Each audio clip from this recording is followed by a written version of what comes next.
कितीही भजन उपासना आपण केली तरी सुद्धा आपण काळजीमुक्त झालेलो नाही आहोत. आणि काळजीमुक्त होण्यासाठी संत आपल्याला अतिशय सोपा उपाय सुचवतात.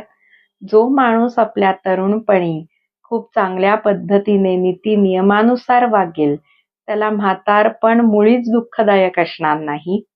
ज्याने आज चांगलं वागण्याचा निश्चय केला, त्याच्या मागच्या सर्व चुका पुसल्या जातील आणि ही संधी भगवंत रोजच देत आहे.